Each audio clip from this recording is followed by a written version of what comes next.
There are fewer than 30 men in the world qualified to drive Formula One. A mere half dozen, perhaps, to win. At this moment, I'm inclined to think you're not one of them.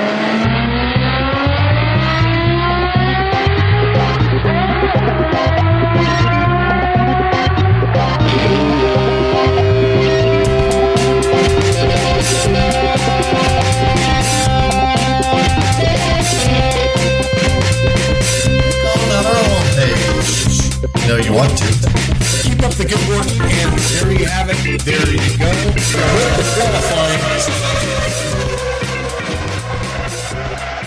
Welcome to F1Weekly.com. My name is Clark Rogers. I'm the host of the program. I'll be joined by Nasser Hamid, my co-host.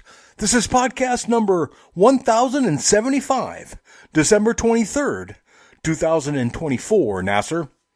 Thank you, sir. I say in the mood and in the news. We have Checo checks out. Kiwi has landed. Bottas back at Benz. Battle for Algiers begins in Albert Park. And size matters. We shall explain gladly. Back to you, sir, the big kahuna of podcasting. Thank you, Nasser. On today's program, Sergio Perez has left the Red Bull facilities. Liam Lawson is Red Bull's new sacrificial lamb.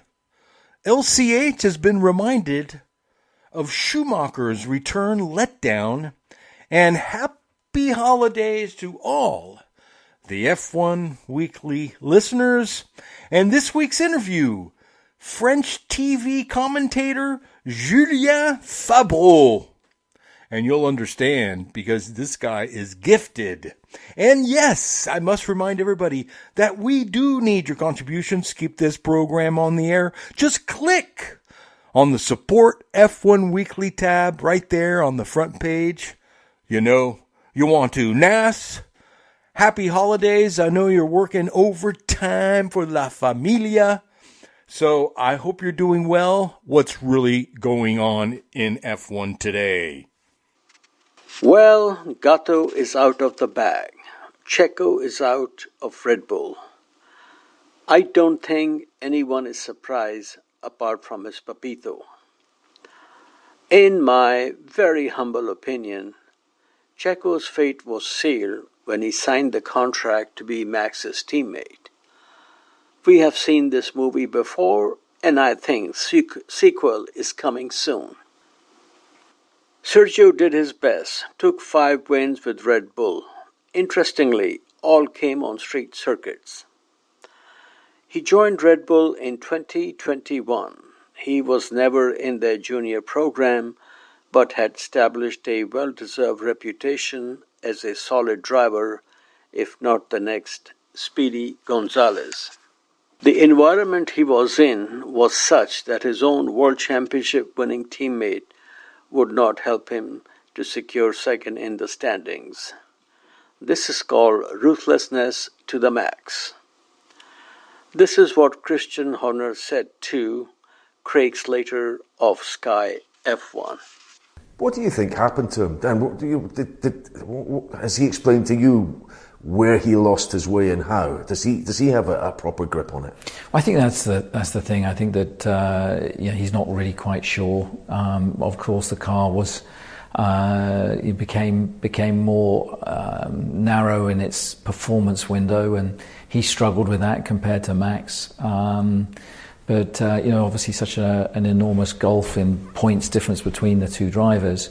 He was struggling with that, and that of course then puts more pressure on him, and the harder you try sometimes the slower you go, and it became almost like a vicious circle for him. So there were flashes of old form in Azerbaijan, but unfortunately that didn't translate into points. So it's been a hugely frustrating campaign for him, and of course that's hurt us quite badly in the Constructors' Championship.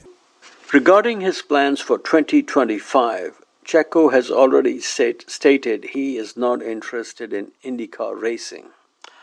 I just don't see him in WEC or NASCAR. He may take a season-long siesta and then regroup with a mid-pack team. A lot will depend on the continued support of Carlos Slim, El Jefe at Telmex. I think he and Bottas will make a good team at Cadillac. Both are good team players, race winners, and to borrow a phrase from Christian Horner, engage their brains before they engage their mouths. Senor Rogers, where would you like to see Sergio Perez in 2025 and beyond? Well, certainly Cadillac is definitely a big option. It's very well known in Mexico. He's very big in Mexico. He brings a lot of visitors to the United States for the Grand Prix. I think he still has some attraction to him. He's a good driver in a good car that suits him. Yes, I think Cadillac would be nice, but we'll see. I mean, he could retire. His father is probably not calling Carlos for more billions, but I'm not sure. I don't know. It could be Checo's Mexican bar in downtown Monaco. So who knows? But I'm sure he's going to have a lot of fun because I have a funny feeling he's got a lot of cash. And you know what they say, cash is king. Next on the agenda, the Kiwi has landed. According to Liam Lawson, he has been dreaming of Formula One since he was 8 years old. In 2025, he will have the immense pleasure of being teammate to Max Verstappen. I have been following Liam's career for a few years now, back when he was racing in his own native country. He is a very fast driver, very dedicated, and a lot more professional in his approach than the other driver from V Carb who was not selected to go to the mothership. The most impressive thing about Liam is that apart from Formula One, almost every series he has raced in, he won on his debut weekend. Formula 3, Formula 2, DTM, Japanese Super Formula. These are very competitive series. All this is very good and positive, but I have to say, I pity the fool and the smarty pants who signed the contract to be teammate to Max. And we wish everybody all the best. Liam may be catch of the day for Red Bull, but IBM presents You Make the Call. Will we see Liam Lawson race in a Red Bull at Yas Marina in 2025? What say you, amigo? Well, Liam obviously thinks that his testicles are going to match up to Max's.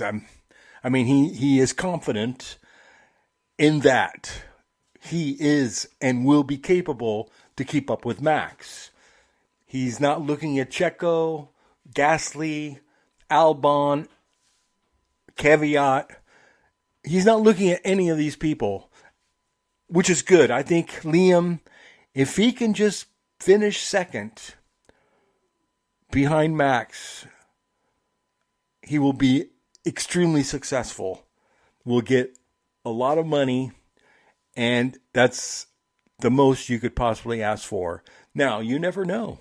Max might get sick, get pissed off, quit the series altogether. We'll never know right now. But for 2025, it's going to be competitive, and Liam is now in the thick of it.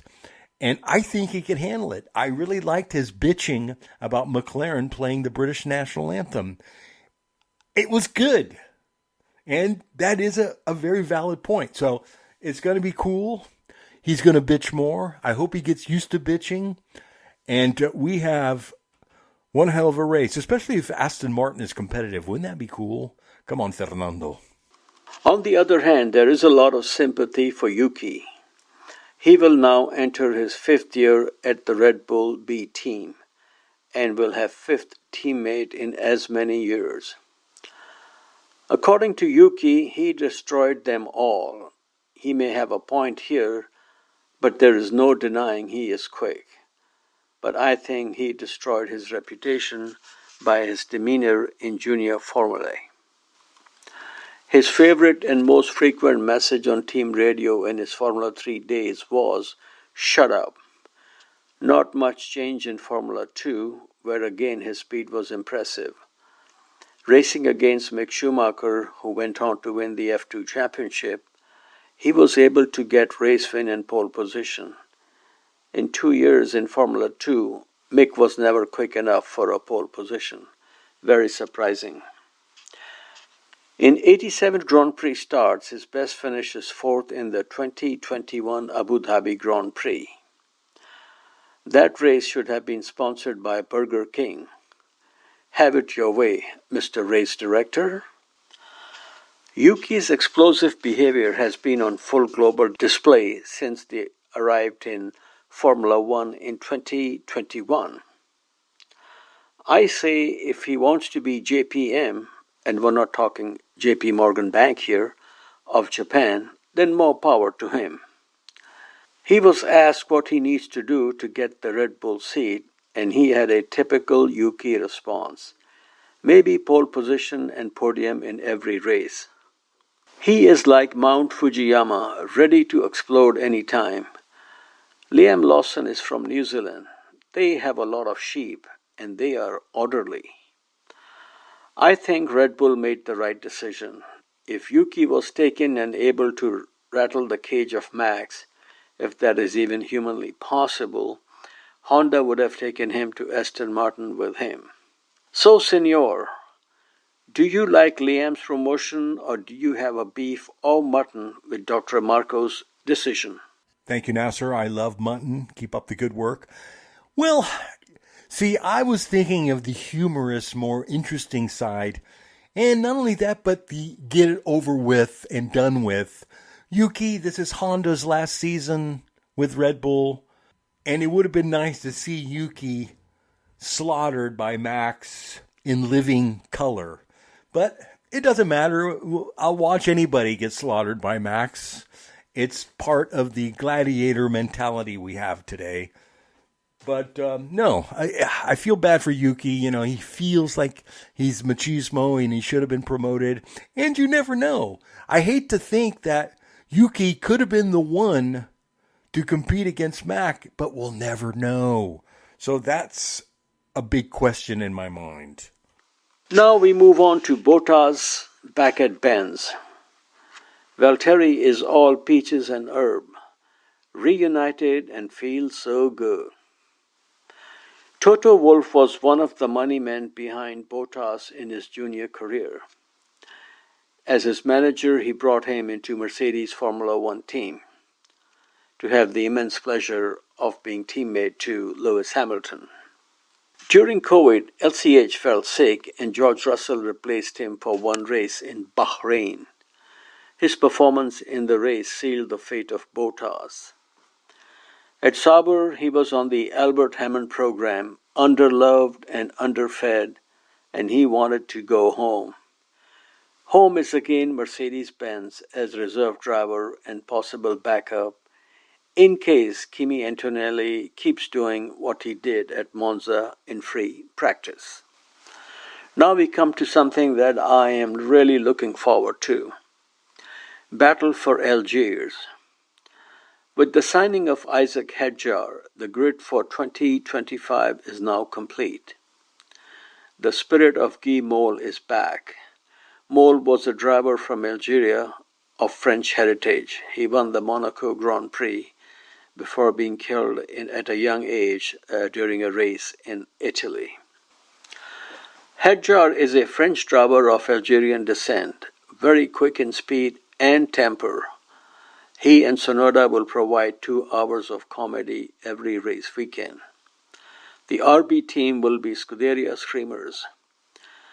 This year, Hadjar was a close second in the Formula 2 Championship in his second season to Gabriel Bortoleto, who won the title as a rookie.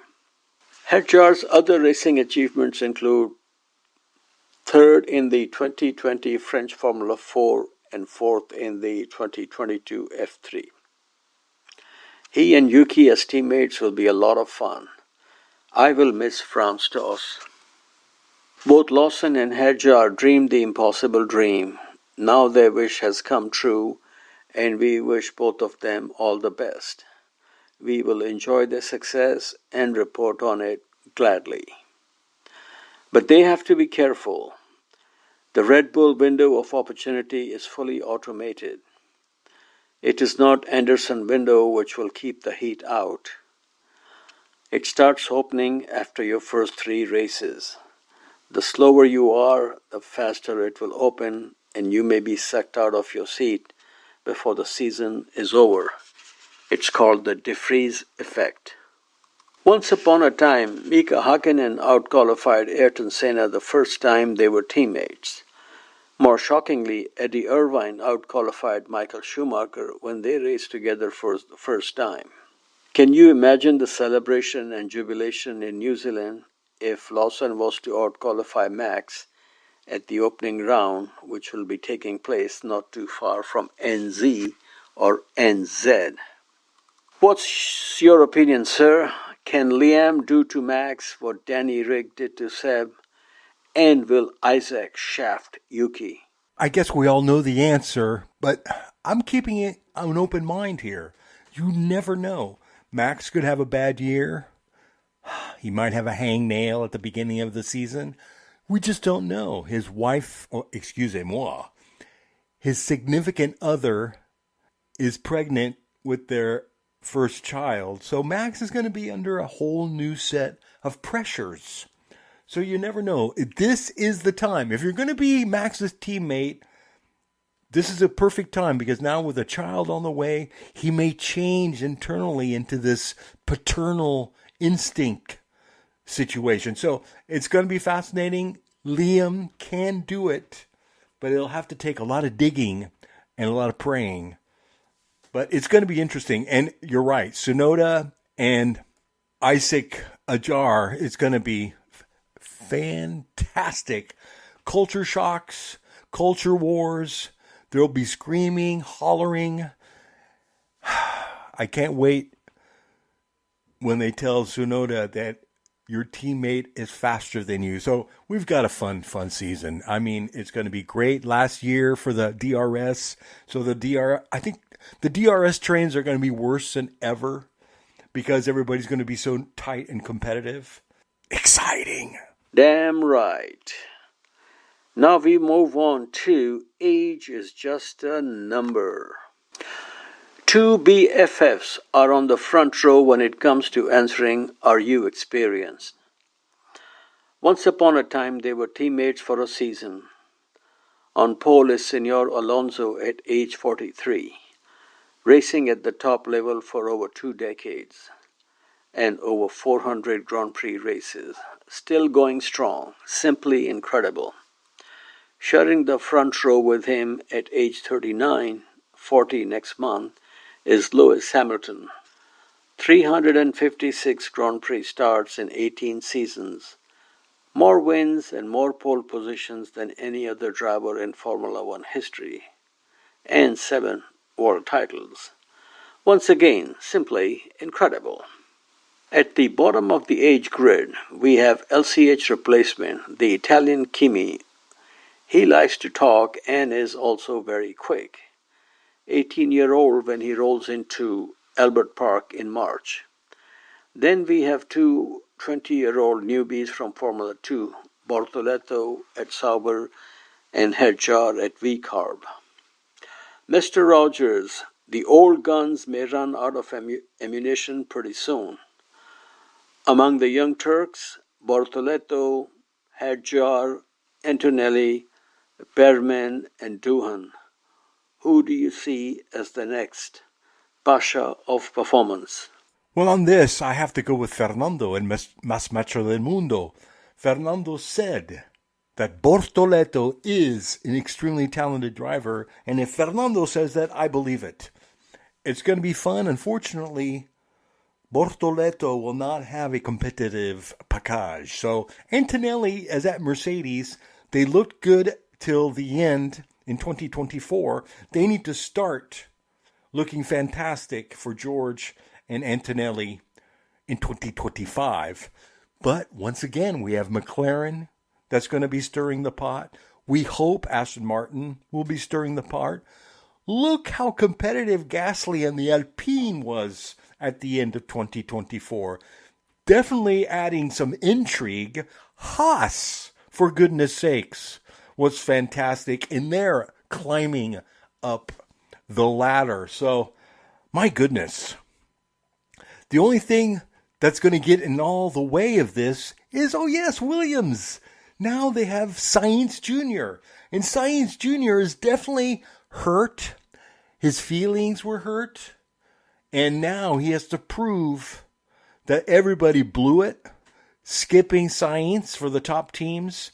And he has to make a big point in 2025, or his testicles will be removed. So it's going to be an interesting season. And I'm hoping that Williams, with just a little bit of work, they have a good motor. I mean, it's the same motor that McLaren won the Constructors' Championship in 2024. So Williams just needs a few tweaks and aero, and boom, they could be right there in the top 5, especially with a motivated machismo. So, yes, too much excitement, but Bortoleto is the one to watch, according to Fernando El Mas Macho. Now we come to 5 famous firsts. Last week we did 7 deadly wins. This week in Historical Mondial, we present 5 famous first wins, which we all enjoyed very much. Round turn 3 we go, and it's Nico Rosberg and Hamilton's onto the grass, and Hamilton's had a massive crash, and he's crashed into his teammate. The two Mercedes come together. We shall start with the youngest ever winner in Formula One history. This was the opening of the door to the days of wine and roses and many, many wins for a teenager in love with anything moving fast on 4 wheels. A day in history and a record that will never be broken. Today he is a 4-time world champion, and we are talking about the 2016 Viva España in Barcelona. This was the season of total uber domination by the Silver Arrows. We all make mistakes, and both drivers took each other out on the opening lap, and that would be Mr. Nico Rosberg and Sir Lewis Hamilton. Red Bull numero uno at the time, the smiling assassin, should have won this race, but the team shocked the monkey and Danny with the timing of his pit stop. This opened the door for 18-year-old Max Verstappen to grab the lead, which he would not surrender, despite coming under intense pressure with the help of DRS in the closing laps from Kimi Räikkönen. So, very impressive maiden win. Next. In his 113th Grand Prix start, he's proved the critics wrong. They said he might never win a Grand Prix. He's done it! Jenson Button wins the Hungarian Grand Prix. Get in there! JB and the winning goulash in the Hungarian Grand Prix, 2006. Our Nige had to wait over 100 races before he would get win number 1 at Brands Hatch in 1985. I remember watching this race, and what a day it was. Mansell and media never got along. Well, so this was quite an achievement for a chap who was an electrical engineer and was fully charged on and off the track. His compadre from Frome in Somerset, UK, by the name of Jenson Button, aka JB, also went over a century of races before he got his maiden win in that wonderful changing conditions in the Magyar Republic. I will never forget his big eyes with his helmet on after he got out of the car. There was another hombre who could have won this race, but he crashed out in slippery condition. Who could that be?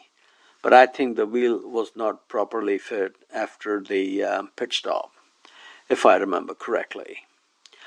Just like Mansell, Button got his opportunity with the best car, and he grabbed the Bull and the Red Bull by the horn and took the title in 2009.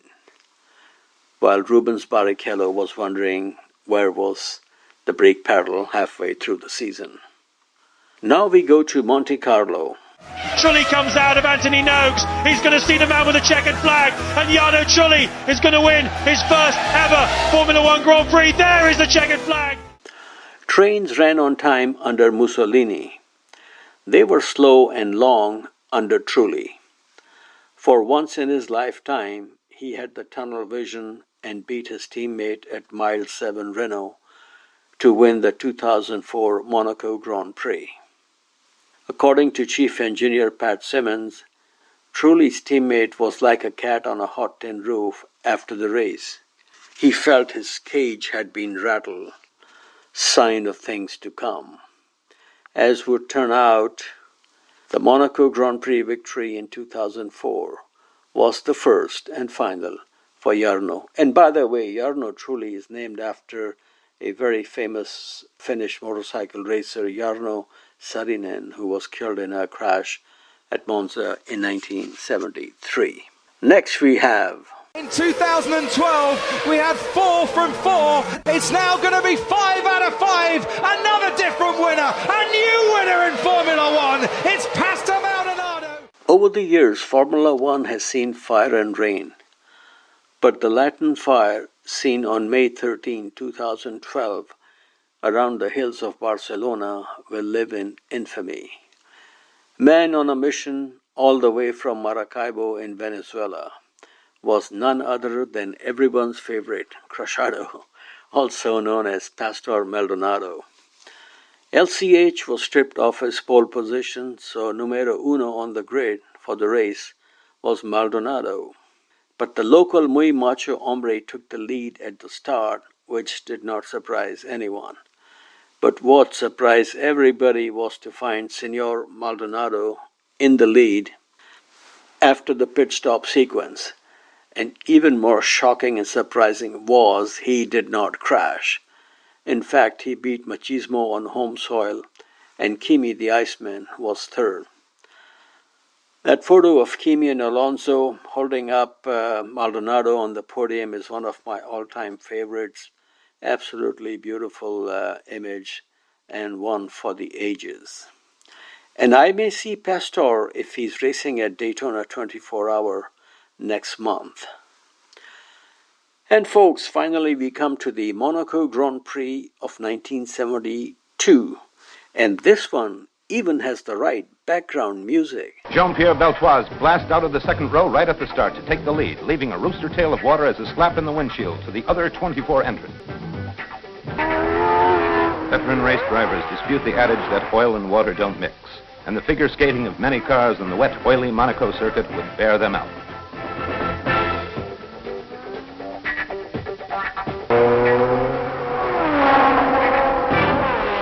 France's Jean-Pierre Beltoise has piloted his Marlboro BRM to victory. Shining on a rainy day was Monsieur Jean-Pierre Beltoise. The former meat delivery driver from Paris delivered the last Grand Prix for BRM in taking his maiden F1 victory in Monaco. Only other driver on the same lap was Jackie Ickx, second in his Ferrari. Dr. Helmut Marko was eighth. Beltoise passed away a few years ago and was married to the sister of François Sever. And Nas, on that note, why don't we take a quick break? And we'll be back with Motorsports Mondial, which really consists of a couple of interviews. Of course, we have Julien Fébreau, which is a fantastic conversation. And our bonus is Jager Jones. That's right. Jager Jones related to Parnelli Jones. You're going to like it, ladies and gentlemen. So we'll be back after these brief messages. Hi, I'm Joseph Newgarden, and you're listening to F1 Weekly. Welcome back to F1Weekly.com. Clark Rogers here, your host. And now, as we spin the globe and go around the world with Motorsports Mondial and the king, the Swami himself, Nasser Hamid. La ligne droite est plus courte que la première, il est un peu loin. DRS ouvert, l'accélération vers Ascari, ce sera pas avant Ascari, ça ne peut qu'être après, la chicane d'Ascari, il faut encore tenir, allez Pierre, il faut tenir, jusque dans les derniers instants, il reste la parabolique tout au bout là-bas, elle est loin, elle est infiniment loin cette parabolique, écarte-toi, ne le laisse pas t'aspirer. Il se met à l'intérieur, il fait de la récupération d'énergie pour essayer de sortir de la parabolique. Elle est presque là, cette victoire. Accélère, accélère. Oui, il va aller la chercher. Ne lâche pas. La victoire de Pierre Gasly. Il l'a fait. Victoire de Pierre Gasly. Victoire d'AlphaTauri. La victoire française. 24 ans, 3 mois et 18 jours après Olivier Panis. La France, de nouveau victorieuse en Formule 1. Il l'a fait, Pierre Gasly. Exceptionnel. Victoire historique. Pierre Gasly, vainqueur du Grand Prix d'Italie. Ah, il y a de la déception, bien sûr, chez McLaren. Écoutez ces noms: Trintignant, Sever, Beltoise, Lafitte, Depailler, Jabouille, Arnoux, Pironi, Prost, Tambay, Alesi, Panis et aujourd'hui, Pierre Gasly, vainqueur d'un Grand Prix de Formule 1. Oui, monsieur, oui, madame. Okay, folks, I'm here with Monsieur Julien Fébreau. Julien, good to meet you. How are you today? I'm very good, very excited about the race with coming soon now, so the excitement is growing up minute after minute. Your homeboy is on road 2. Can he win the race? Everything is possible, especially in Las Vegas, but honestly, it's gonna be tough. I'm pretty sure the Mercedes and Ferrari pace will be high, but anything is possible. Pierre is a fighter, and he will give everything. But for sure, he's got in mind the fact that they are playing for the 6th place in the Constructor Championship. That is the most important thing. So maybe not risk everything at the start or during the race, and try to maximize the points will be the target for them today. Okay. The commentary you did on the last lap of the 2020 Italian Grand Prix is one for the ages. Not many people expected Gasly to win the race, so I'm guessing what you said, especially when you read the names of all those French Grand Prix winners, this was not scripted but came from the heart. Yeah, absolutely. It was an unbelievable situation, unexpected, as you said. At the beginning of the race, it would have been impossible to imagine Pierre winning the race, but anything is possible in Formula One. And from the moment we understood that maybe he could win, we knew that it would have been tight with Carlos Sainz from behind. But as soon as I felt that Pierre was able to win and was about to win, I asked myself, what can I say if the victory is coming? And my target was to name all the French winners, because it was an unprecedented moment, and with this new French victory, it was the perfect timing to celebrate all the French winners. So my target was to name there in the right order, and to finish my list with the name of Pierre Gasly. So he was joining a very tight club, and it was important, before introducing Pierre in the club, naming all the members of the club. And you counted the years and months and weeks. That was incredible. Now, names like Sever, Beltoise, Depailler, Jabouille, Pironi, and Tambay, they have all passed away since I started following Formula One in '73. Did you know some of these drivers personally or professionally? I must say not really. The last person I met was Jean-Pierre Jabouille, but I can't say we were close or we knew each other very well. We met sometime, and it was always a great moment. The last time I met Jean-Pierre was in French Grand Prix in Le Castellet, and for sure it was emotional, because it's such a legend.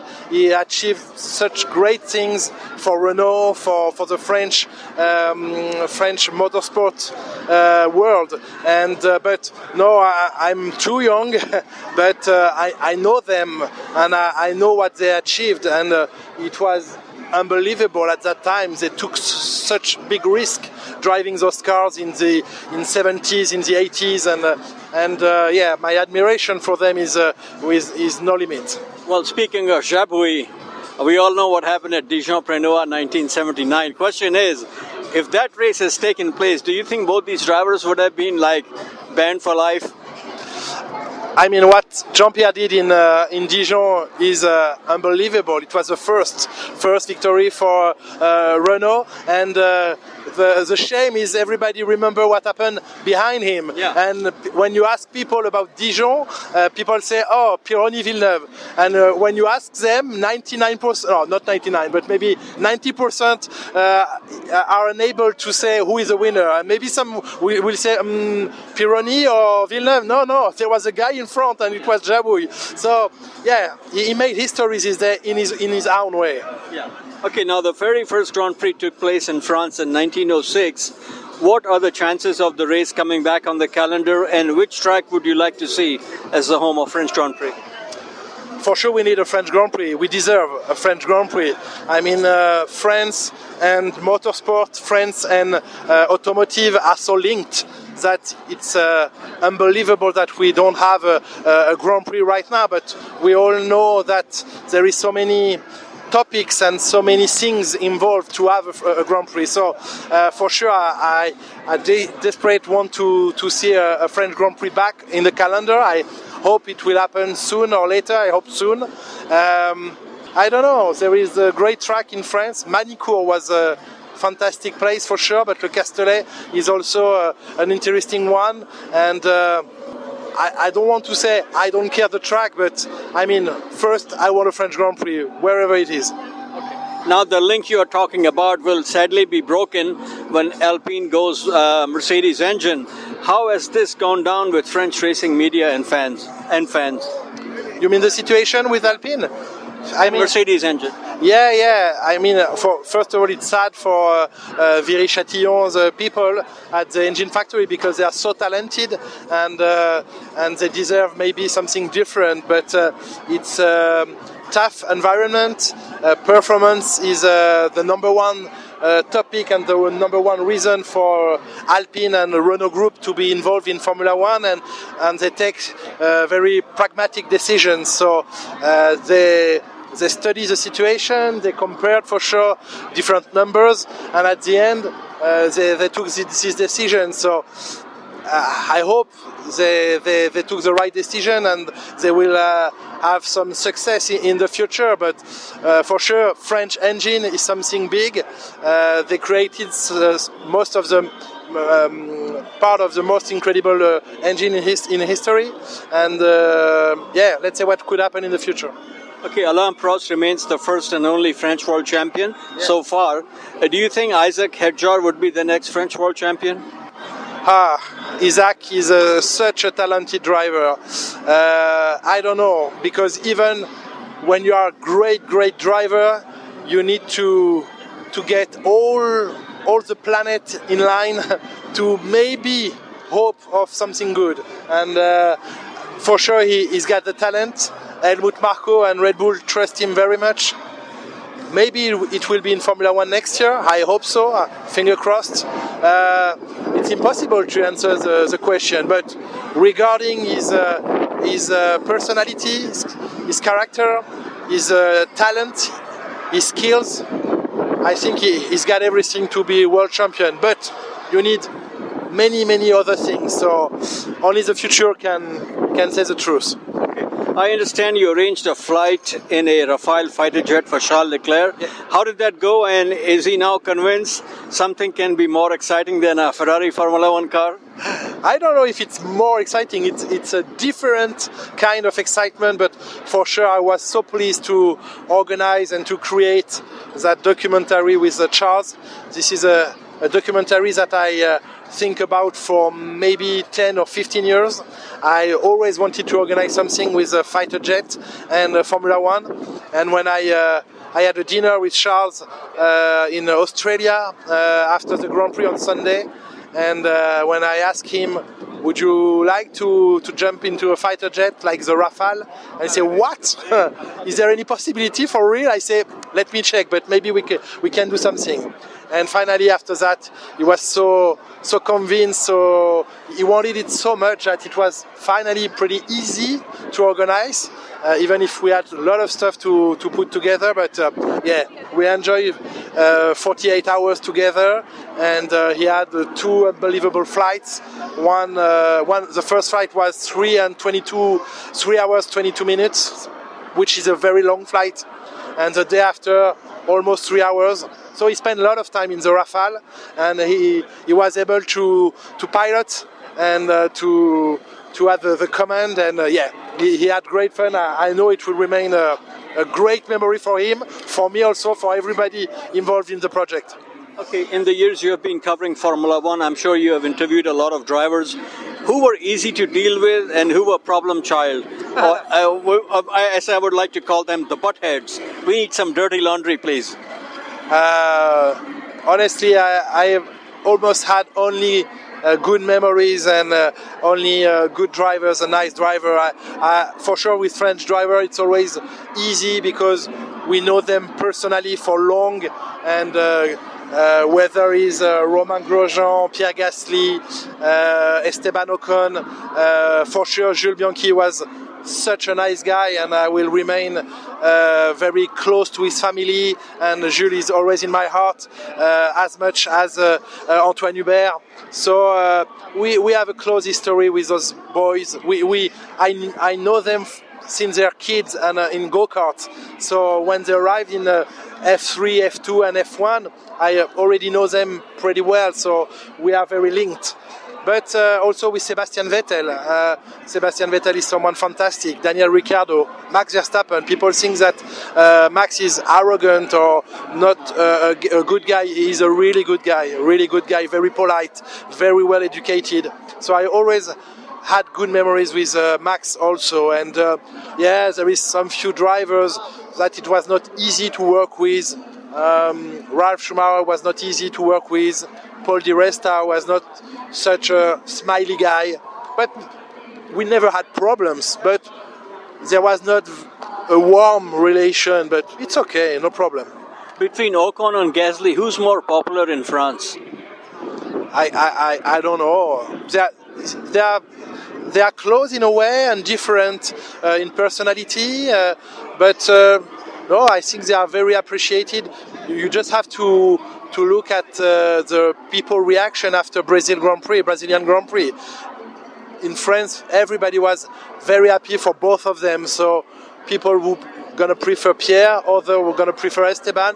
I don't know. I think we have to let this small battle or fight between them away. They are two great racing drivers. We have to pay them a lot of respect each other. Okay, I appreciate your time. Finally, can you tell our listeners a little bit about yourself? What part of France are you from? And what was your first motor race as a fan? And what do you remember most from that day? I'm coming from west part of France, Brittany. I was born in Rennes, and I grew up in Brittany. After that, I came to Paris to have my journalism school. But my father was a rallycross driver, so for sure my first memories about motor racing is rallycross, following my dad, washing and cleaning his race car as a very little kid, and I thought it was something very important in the performance of my dad. So this is my first memories. And regarding Formula One, I started to watch Formula One on TV when Michael Schumacher arrived, so early 90s, and it was such a phenomenon. Michael was described as a new generation of drivers. What he achieved was tremendous, and I started watching Formula One when Michael arrived, and I was shocked, and I'm a big fan of Michael, and my target was always to start to work in Formula One as a journalist before Michael retired. So I succeed because I started in 2025, and he was in Ferrari for 2 more years, 25, 26, 05, 06, and I felt very lucky to be journalist in Formula One and to be able to get interview with Michael. Thank you so much. My pleasure. Merci beaucoup. Avec grand plaisir. Okay, folks, we're here in beautiful Barber Motorsports Park with young, talented young American, Mr. Jager Jones. Jager, welcome to F1 Weekly. How are you? I'm very good, very good. We're here at Barber right now, and we're about ready to go for our race today. So just getting amped up, ready to go. Your first name gives me the impression that your dad, PJ, is a fan of Rolling Stones. Is that correct? No, it's funny because a lot of people think that, but my parents really said I wasn't named after Mick Jagger, more just Jones being a more common last name than wanting to stick with a J name. We have a lot of J names in our family, and make something interesting too. Sure. Okay, now we both have the same favorite restaurant. Question is, do you prefer double with sauteed onions or regular onions at In-N-Out? Yes, In-N-Out is my favorite. Being an Arizona boy, that's kind of after high school football games or pretty much anywhere, In-N-Out's the go-to place. I don't eat cheese, but I do go for the double meat and extra sauteed onions. Very good. You're studying in NC, North Carolina. Do they have In-N-Out there? No, we don't. All we got is Cookout and Bojangles and places I usually try to stay away from. So when I get to go back home to Arizona, it's a good treat to have In-N-Out. Exactly. I miss them too here in Florida. I mean, I live in Tampa, you know. Okay. I followed your dad's career when he was driving for Dan Gurney, and your grandpa Parnelli is a great Indy legend. Who has been a bigger influence in your racing life? I think for me, I've always kind of looked up to my grandpa a lot, just because he was kind of the person that started the Jones family legacy in motorsports, and obviously what I really respect about my grandpa is how successful he was, not only in IndyCar, what he's most known for in the Indy 500, but he won 11 NASCAR races, Baja 1000s, Trans Am, and he was a guy that could get in any race car and go fast and win and be the guy to beat. So I really respect that about him, and I've done a lot of different types of racing myself, raced some NASCAR stuff, go-kart, some off-road, and now doing the Indy Next series. So I've always respected that about him, of how he's been able to be.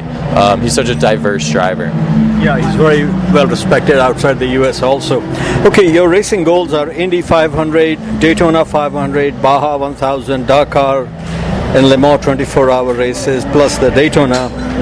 Winning which race will give you the most satisfaction? I think that's a huge list of races that maybe it would be cool to compete in one day, some of those, but my main focus right now is IndyCar and winning the Indy 500. Okay.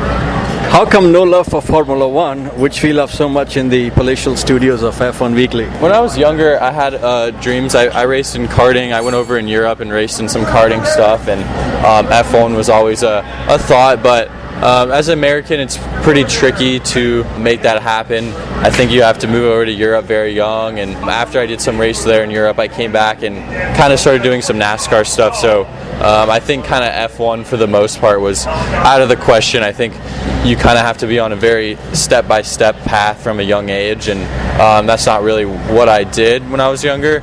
So I think I love watching F1. I think F1's super cool, but I think IndyCar kind of might suit me a little bit better, and my family's got more history here, and I kind of like how IndyCar seems a little bit more driver-based rather than the manufacturer and team-based like you see in F1 a lot. But I respect F1. I think it's definitely the pinnacle of motorsports in the world, and it's super cool. Okay, speaking of European racing scene, what kart racing tracks did you race there, and what were your best moments there? So I did a few one-off races, and then I did the Academy Trophy series, the series where it's kind of an arrive a drive, and they select a couple of drivers from each country. And the first year, me and I think Stingray was selected, who races IndyCar now, but I don't think he was able to go, that I can remember. But I raced at Zuera in Spain. I did pretty well, and then got crashed in the final. I think my best finish was fourth or fifth over there, and then I think I finished 10th in the Rock Cup finals when I was a little bit younger. I only did about eight or nine races over there, but did a lot of karting stuff in the U.S., won the Pro Tour National Championship here. Yeah, we did a lot of karting, but didn't really ever move over to Europe and really focus on that goal. Your SCUSA Championship, I believe, was in 2014. What was the main difference that you saw or experienced between go-karting in the US and the depth of talent compared to what you experienced in Europe? I think obviously in Europe, I think you just have, it's kind of the hot spot. So you have these people from all these different countries, from Australia, obviously kids all over Europe at the time, Russia, the United States, like the best couple guys from each place were migrating and going and racing karting in Europe. So it really made Europe, the depth of competition there in karting was really insane. And I went over there and I was fast right away, but it was a different driving style. Like over here, we have a lot more blocking and defending rules, and it seems like people are more willing to kind of work together. And you go over there and it's all out chaos. I remember the first race that I ever did there, people were swerving across the track, and I was like, my eyes were open. It was a whole different deal. So I got used to that over, and I think it definitely made me a better race car driver. Okay. Now, after karting, you raced in California NASCAR. Okay, after karting, you raced in California NASCAR Series, finishing second in the NASCAR Menard Series West in 2019. What made you go oval racing and not into something like US Formula 4 or Junior Series road racing? I've always loved NASCAR as a kid and respected the oval racing. And I came back from, or I was doing some karting stuff, and I was kind of looking to transition into cars, and we kind of wanted to try some stuff. I did some Skip Barber, drove a Skip Barber car, and then I went and tested a Legend car, and I really liked that. So I started doing some Legend races while I was still karting, and was winning like all the races there and doing really well. So I kind of made a decision. I thought there was a big future in NASCAR, which I still think there is, but yeah, I mean, I really liked the oval racing. It was super competitive, and when I needed to make the decision of what I wanted to move into in cars, I knew someone who had a late model team that had a really good team for me to be and go race in California near where I live in Arizona, and it just seemed like the right move for me. And at the time, I was really set on NASCAR. What came more naturally to you, oval racing or road racing? I would say probably road racing, just because from the age of about 9 years old, I started racing go-karts on road courses, so I kind of grew up focusing on road courses. And then when I went to the oval racing stuff, it was a little bit of a transition. I think especially when you're a kid, you race on all these road courses where there's a lot of grass and runoff, and then now you're having to run a stock car with 500, 600 horsepower inches from the wall, and it takes commitment, and you're racing side by side, and those people aren't afraid to use the bumper or their doors to pass you. So I think that I had to learn in that aggression a little bit, but I think ultimately it didn't make me more of an aggressive race car driver. Okay. Last year here in Alabama, you won in US Pro 2000 Series. How important was that victory, and can you do the same this year in Indy Lights? Yeah, it was super cool to get it was only my second Formula car race ever, and to come out and win here last year at Barber Motorsports Karts was super cool. I think this year we're starting 13th, so it's a little bit of a different show and definitely a more stacked field of competition. So I think the plan for today is to just try to stay clean and kind of capitalize on people's mistakes and try to make our way up in the top 10 and maybe more near the top 5 today. There are several drivers who are in their second, third year in the championship. As a rookie, what kind of a result will make you happy, and who will be your main challenges for Rookie of the Year honor? So I think today, with the little further starting position and it being a pretty tricky passing track, goal is to kind of work our way into the top 10 today. I think throughout this year, it's just the main goal is to learn and to eventually be up in contention, fighting for wins and poles by the later half of the season. And with a new team, Cape Motorsports, we're progressing quickly, but it's still a learning experience for us. Getting the cars right, getting my driving right. So that's the main goal, is to kind of keep learning. It's only my second year in open wheel racing, transitioning from the stock car stuff. So pretty much all these guys have 4, 5, 6 years at least, and maybe, like you said, 2 to 3 years in Indy next. So it's definitely an experience thing a little bit, but I'm not here to make excuses for myself. It's just, if they can do it, then I can do it. I've been fast and won in anything I've raced before, so it might just take a little bit more time at this level, but I'm pretty confident it's going to happen. Next question, very important. Your grandpa won the 1963 Indy 500, and last year you were on the podium in the road course races at Indy. Did that give you special chills and a sense of family pride? Yeah, I think it was super cool. Indianapolis Motor Speedway's obviously got a huge place in our family, and it was cool to get on the podium this last year and almost win. So maybe this year go back and try to get a good result. And I'm really looking forward to running on the oval though, in the Indy 500 eventually. Okay. Last question. Do you have a favorite driver in Formula One?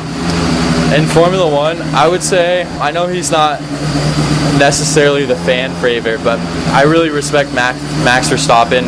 I've been following him since he was in karting when I was going over there racing in Europe, and just his mentality, so serious and dedicated to racing, and I think he puts a lot of effort into it, and he's a natural race car driver, and he's kind of like an old school racer in a way, and I always respected that, and I think he's so talented.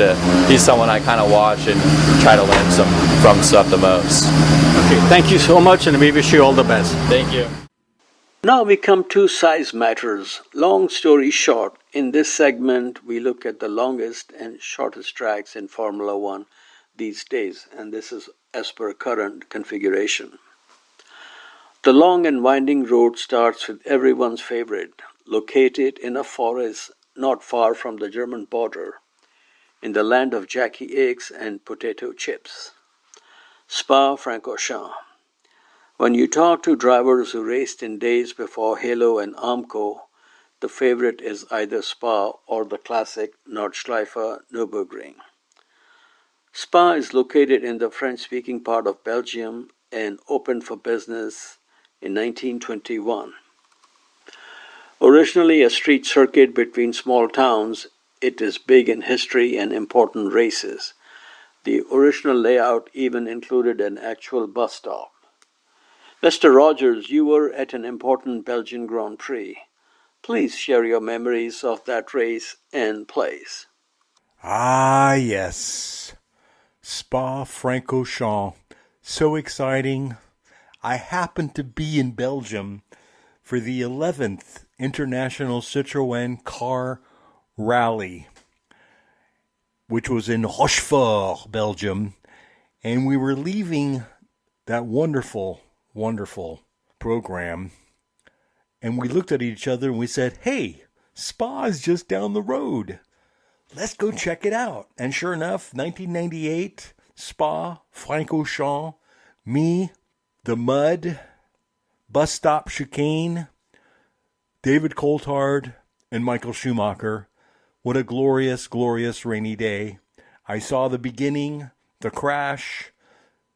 Famous last words from Michael Schumacher, ready to kick some ass on Coulthard. So yes, I was there, and that's the way it was. Back in 2013 at Spa, we had a memorable F1 Weekly Familia get-together. Garrett was there from New Zealand. Tech Talk Tim was there with his Papito. Adrian was there from UK. Dr. Mark and I were traveling in Mr. Brazier's European Support Vehicle number 1. Instead of taking ferry on the Mersey, we took ferry across the channel. Motorsports heaven on earth is the only way to describe Spa. The current layout of the track is 4.3 miles long, that is 7 kilometers. The original F1 track for the 1950 Belgian Grand Prix was 8.8 miles, about 14 kilometers, and this race was won by Fangio. The high-speed circuit and changing weather conditions has seen many serious and fatal accidents. 2 British drivers were killed in separate accidents during the 1960 Belgian Grand Prix. It was a serious crash at Spa in 1966 which led Jackie Stewart on his safety crusade. F1 driver Stefan Beloff, the Schumi of Germany before Schumacher, was killed in 1985 in a sports car race. All the great drivers won here many times. Schumacher is the most successful with 6 wins. This includes his first F1 victory in 1992. Senna has 5 wins, including 4 in a row from 1988 to 1991. Hamilton also has 5 wins. 2 world champions have won 4 wins each year. Jim Clark, his first win came at Spa in 1962, and Kimi Raikkonen. He won twice with McLaren and twice with Ferrari. Two drivers won at Spa in their own cars. Dan Gurney in his Eagle in 1967 and Bruce McLaren in his McLaren in 1968. Two famous world champions who never had success at Spa are Jackie Stewart and Machismo. The second longest track at 6.2 kilometers is the street circuit in Las Vegas. Last year was the inaugural event promoted by Formula One itself. And apart from the manhole issue before the race, it was well received. And some people enjoyed $1 million packages and $1,200 a night hotel stay. But that's another crowd. Needless to say, the night race was spectacular with all the razzmatazz you expect in Sin City. Liberty Media promised and delivered a much better fan and local resident-friendly race in 2024. The third longest track is another new street circuit in the sands of Arabia, the Jeddah Corniche Circuit, which is 6.17 kilometers long. This is a fast track. Average speeds around the circuit is around 250 kilometers per hour. In fact, the only track faster than the Jeddah street circuit is Monza Autodromo, so that makes it very, very special street circuit. Ross Brawn, then working for Formula One, said of the track, and I quote, "What we want to see is a race circuit.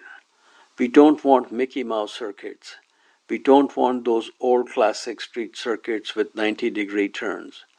We want fast sweeping circuits which are going to challenge the drivers, and they're going to love it." End quote. Just one more point, Mr. Brown, with all due respect. How about the sound from the old days? Thank you very much. The first Saudi Arabian Grand Prix took place in 2021 and was won by LCH. Next is Baku Street Circuit at 3.7 miles or 6 kilometers.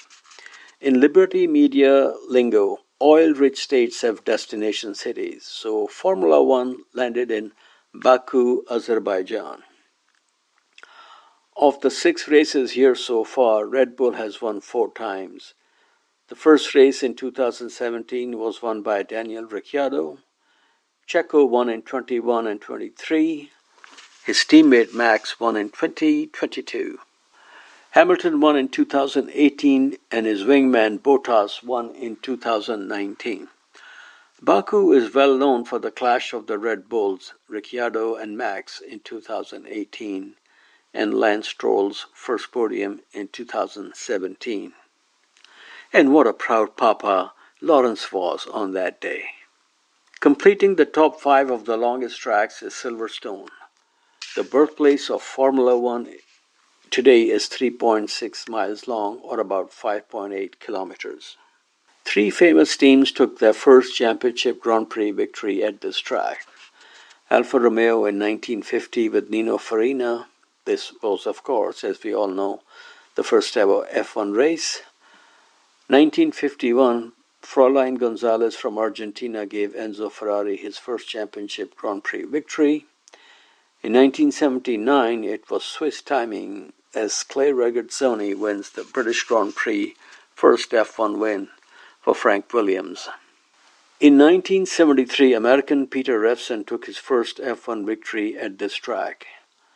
LCH is the most successful driver at Silverstone with 8 wins. And Johnny Herbert, Pretty Boy Floyd of motor racing, took his first F1 victory here in 1995.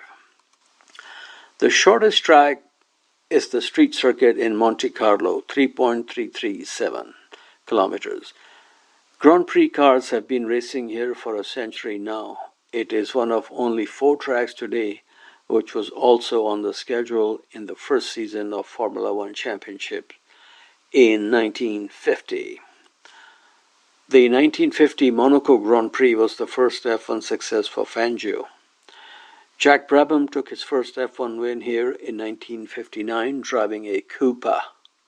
Tragedy struck in 1967 when Italian driver Lorenzo Bandini crashed his Ferrari late in the race and suffered fatal burn injuries, and I think he died 4 or 5 days after the accident.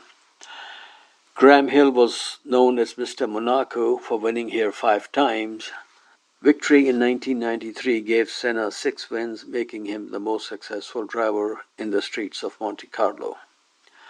Monaco has produced 3 one-hit wonders, Jean-Pierre Beltoise in 1972, Olivier Panis in 1996, and Jarno Trulli in 2004. The only American success in Monte Carlo came in 1965 when Peter Revson won the Formula 3 race here. Jim Clark never won the Monaco Grand Prix, but winning the Indy 500 on the same weekend as the Monaco Grand Prix, plus the Formula 1 World Championship in 1965, same year of course, makes up for it. The race on the waterfront has seen 2 drivers go into the Monaco harbor, Italian Alberto Ascari in 1955 and Australian Paul Hawkins in 1965. Both were rescued. Now we come to Zandvoort, Max's home track, which is 4.25 kilometers long. The original circuit opened in 1948 and was much longer. The first championship race in 1952 was won by Ascari and a Ferrari. The 1967 race saw Lotus 49 and Ford Cosworth DFV winning on debut with Jim Clark at the wheel. James Hunt in his Hesketh took a famous maiden win over Niki Lauda in 1975. Mario Andretti's victory in 1978 is last win in Formula One for an American driver. Now we come to Checo's hometown, Mexico City, at 4.30 kilometers. The track is located in Magdalena Michuca Park, and first Grand Prix here in 1963 was won by Jim Clark. The 1965 Mexican Grand Prix was a triple play. Maiden win for driver, Richie Ginther, maiden win for constructor, Honda, and maiden win for tire company, Goodyear. So quite a bit of history here. Now we come to the Brazilian track in Sao Paulo, Carlos Pache Autodromo at 4.309 kilometers. Named after Bernie Ecclestone's Brabham driver who was killed in a plane crash in 1977. He won his home track race at the home track in 1975. The inaugural Brazilian Grand Prix at the same track in 1973 was won by another local talent, Senor Emerson Fittipaldi. And this victory in 1975 for Pache was his first and only. Now we come to Austrian track, 4.318 kilometers. The original old-school Österreichring was fast like the pre-chicane Silverstone and Monza. The first championship race at this track was in 1970. Local legend Jochen Rindt was on pole. Jackie Ickx won the race for Ferrari. In 1976, John Watson gave Roger Penske his one and only success in Formula One, and Niki Lauda finally won his home race in 1984, driving for Mr. Ron Dennis. And of course, the Austrian track today is owned and known as Red Bull Ring. Mr. Rogers, before we come to Musical Mondial, would you like to say something to the F1 Weekly Familia or any other thoughts you may have? Thank you, Nas. I just want to thank everybody for listening all these years. We've been around for 19 years now, and it's unbelievable. It's been a great adventure. I appreciate all the work you do, Nasser. It's fantastic. What a great season we just had. Max winning 4 world championships. It looks like in a blink of an eye. And 2025 is going to be fantastic. It'll be our 20th anniversary, Nasser. So lots to look forward to, and keep up the good work, Nas. Happy holidays. Okay, folks, to end the show, we come to Musical Mondial. You know, the world of Formula One is very international. So are we in the palatial studios, at least in our own minds. This day and age, there's a kind of hush all over the world to get Africa and Lola Falana in Formula One. Hopefully, sooner or later, this will happen. What will happen now is some beautiful music from Africa.